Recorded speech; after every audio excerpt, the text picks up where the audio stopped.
All right, folks, it is Sunday, June 9th, 2024, and we have breaking news out of Europe, basically flipping completely to the other side in the most recent elections with a sweep across the board for more conservative parties. Now, we did just have French President Emmanuel Macron actually dissolve parliament, and that is what I wanted to come here this Sunday and break down what has just taken place for you guys here today. I appreciate you for stopping by, and I want to get right on into this. Before I get into that news, I want to show you what's happening in the markets right now. We are up just so ever slightly in the cryptocurrency space, and we should be opening up for futures here shortly. Right now, it's 1 p.m. on the West Coast, so here in a couple hours, futures will be opening up for the markets.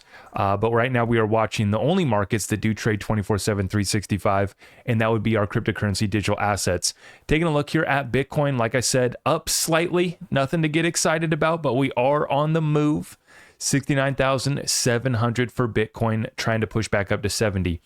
Now, this is the daily chart, and you know what I find interesting about where the range Bitcoin has been trading in over the past couple of weeks is it coincides with the Roaring Kitty pump for GameStop as well. Remember, it was on May 14th, I believe, was actually the day that Roaring Kitty came back, pumped up GameStop, and it went up to some $60 per share. And right then is when Bitcoin actually broke back above 66,000.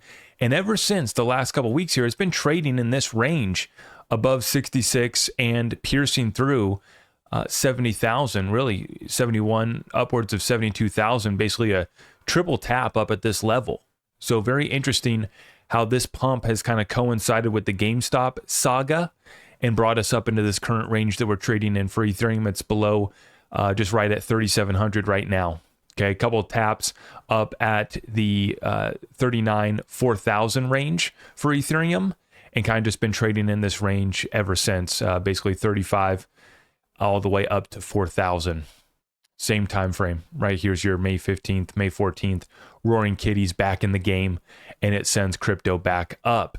Now for XRP, we've just been consolidating in this range, going back to the same time frame.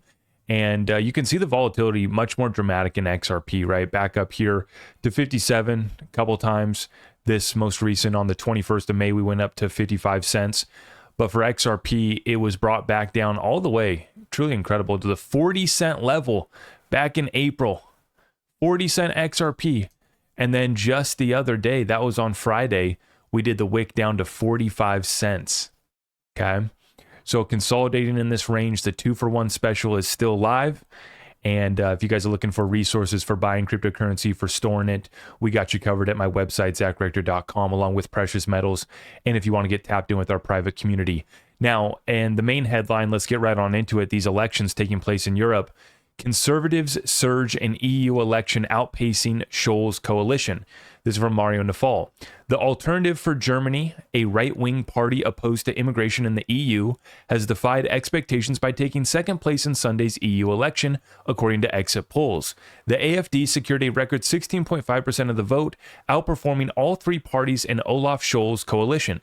This surge comes amidst a backdrop of growing frustration with Scholz' government, which has been struggling with issues ranging from the Ukraine war and rising irregular migration to a cost of living crisis. The recent tragic incident involving an Afghan refugee also boosted the AfD support. I'm going to be careful here on what I read off. Now, moving it back on out here, I zoom out to this one. Le Pen triumphs over Macron in EU election, solidifying 2027 presidential bid. Marine Le Pen's national rally delivered a crushing blow to Macron in Sunday's EU election, securing around 32% of the vote. This 10-point increase from the last EU election in 2019 places Le Pen's party 17 points ahead of Macron's Renaissance Party. Interesting names for political parties out of the EU there. Le Pen and her popular lead candidate, 28-year-old Jordan Bardella, framed the EU election as a midterm referendum on Macron's presidency, tapping into widespread discontent over issues such as immigration crime and a 2-year inflation crisis. This decisive win for Le Pen not only undermines Macron's influence, but also sets the stage for her as the frontrunner in the 2027 presidential race. It may even spur calls for early French elections. The election results translate into 31 seats in the EU Parliament for Le Pen's National Rally, compared to 14 seats for Macron's Renaissance and 13 seats for the Socialist, and that is from Reuters. Well, sure enough, Macron comes in and he's calling for snap elections for June 30th. Macron dissolves French parliament and calls first round of snap elections for June 30th after huge gains by Le Pen's National Rally in EU parliamentary elections. The second round will be on July 7th. Macron says, quote, France needs a clear majority in serenity and harmony. To be French at heart, it is about choosing to write history, not be driven by it. Now, I was having to verify this. When this came out, huge shout out to Mario Nafal for being on top and over the target here for getting this out so quickly. I was verifying this from multiple sources, and I'm looking around, and I wanted to show you guys this because this is what we're up against with the mainstream media.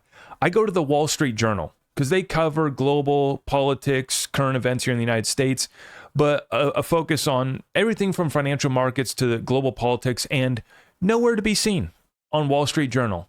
This is our mainstream media, right? I forget how much this Wall Street Journal subscription cost me per month. But yeah, I pay for this. And nowhere to be seen does it talk about these EU elections, except for Carlos Alcaraz rallies back to win the French Open.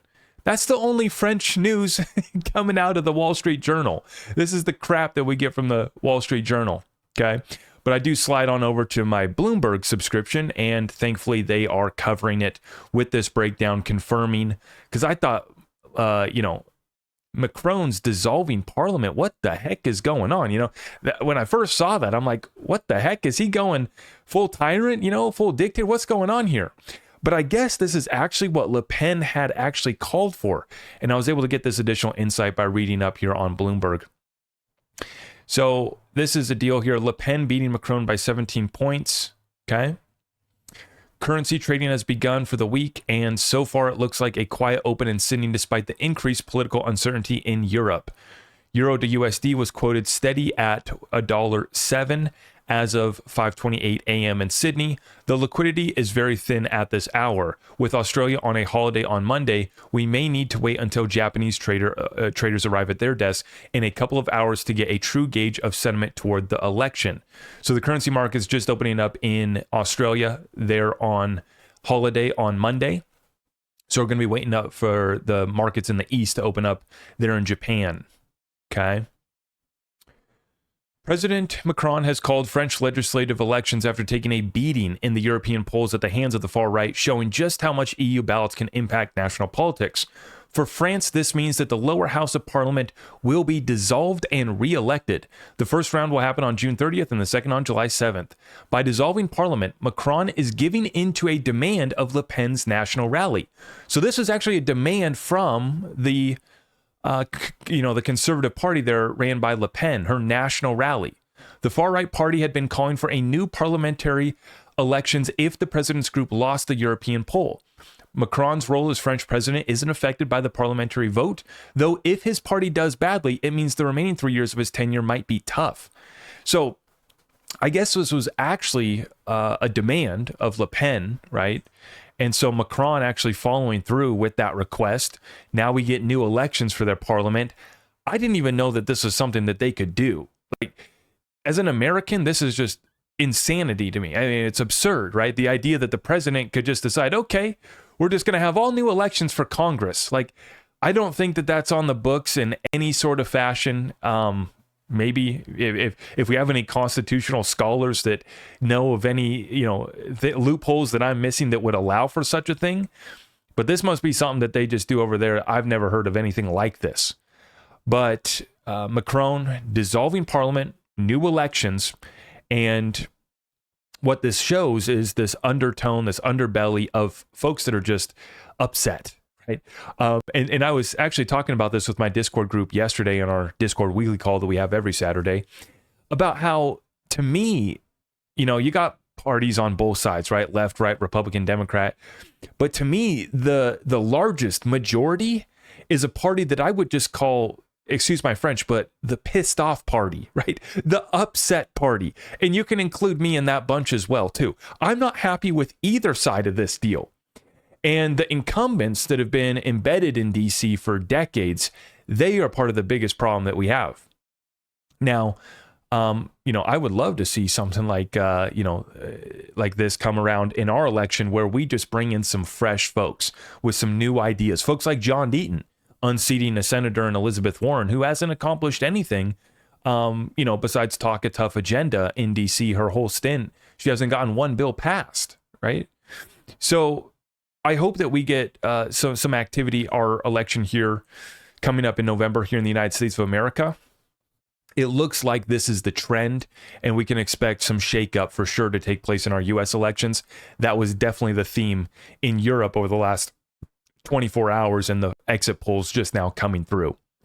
Now, looking forward to this week ahead, we are going to get data points on inflation. Nothing coming out on Monday. NFIB Optimism Index on Tuesday, but then we do get CPI coming in on Wednesday. So we're going to get CPI, core CPI, and we are going to get the FOMC interest rate decision. Oh, that's right. We have another Fed meeting coming up. I forgot about that. I think it's the 11th and the 12th, or maybe it's the 12th and the 13th, and the interest rate decision is going to be coming in on June 12th. So we get the updated CPI, and then we get the interest rate decision. What is your bets? Let me know in the comments down below. I think that we are going to remain at the current rates. I don't think that we're getting a cut just yet, even though the European Central Bank cut, Canada's central bank cut, and the Netherlands cut as well. And I know a couple others are anticipated to cut as well. We'll get initial jobless claims along with the PPI coming out on Thursday as well. Consumer sentiment on Friday. So a good week for data. The Fed decision going to be coming up here. This is happening fast. The reason why I wanted to break this update to you guys so quickly is to get you this news, break down the situation, verify that this is what's happening, and to show you how we can relate it back to the U.S. situation back home here, where it's definitely going to get shaken up in this election cycle back home here as well. And like I said, for me, it's not left, right, up, or down. It's about making sure that you have a program that's going to keep the bread coming back home for you and your family so that you can position yourself in the proper investments for you. I'm not here to give you financial advice or tell you what to do, but you guys know that I make an effort to be fully transparent in the assets that I think are worthy of our time and our money. And I've been very clear that I don't pick 20 different meme coins. I'm not playing around with anything silly. What I'm focused on is the fundamentals, and the fundamentals that will back this new system, a system as is being shown in these elections. The people don't trust the incumbents. The people don't trust our US dollar. The people don't trust other currencies around the world, actually in a worse situation than the US dollar. But more on that later. I got more updates coming for you guys, so make sure you guys stay tuned, subscribe, hit that notification bell, and if you appreciated this update, please make sure you like this video. Help me out by sharing it out far and wide, and I will see you guys in the next one. We got a big week coming up. Make sure you guys stay tapped in, and God bless you all.